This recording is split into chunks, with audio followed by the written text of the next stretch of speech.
एक दिन रसोई में एक चालाक चूहा आराम से घूम रहा था और फ्रिज के नीचे गिरी हुई चीज ढूंढ रहा था।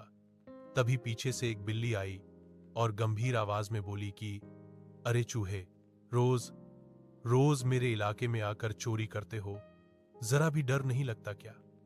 चूहा मुस्कुराया और बोला कि डर तो लगता है, लेकिन भूख डर से ज्यादा तेज होती है, और वैसे भी ये रसोई किसी की निजी जागीर नहीं है।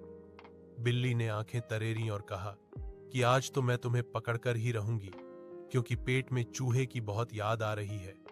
चूहा हौंस पड़ा और बोला कि अगर याद ही आ रही है तो डाइटिंग छोड़ दो, मैं कोई जंक फूड नहीं हूं। यह सुनकर बिल्ली गुस्से में आगे बढ़ी, लेकिन चूहा फुर्ती से भागा और रास्ते में बोला कि बिल्ली जी, भागना मेरी हॉबी नहीं, मजबूरी है, वरना मैं आपसे इतनी मीठी बातें क्यों करता।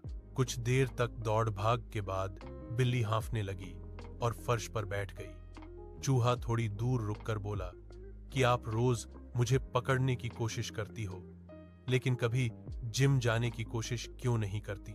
बिल्ली ने थकी हुई आवाज में कहा कि ज्यादा ज्ञान मत दे, वरना आज ज्ञान के साथ तुम भी खत्म हो जाओगे। चूहा बोला कि ज्ञान खत्म नहीं होता, बस बिल्ली को समझ नहीं आता। बिल्ली को यह बात इतनी अजीब लगी कि उसे हंसी आ गई और उसने कहा कि सच बताऊं तो तुम बहुत बातूनी हो, अगर बातों से खाना भरता तो तुम राजा होते। चूहा गर्व से बोला कि बातों से ही तो मैं अब तक जिंदा हूं।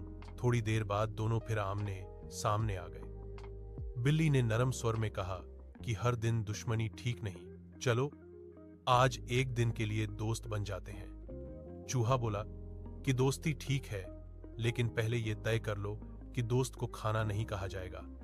बिल्ली ने हंसते हुए हामी भरी।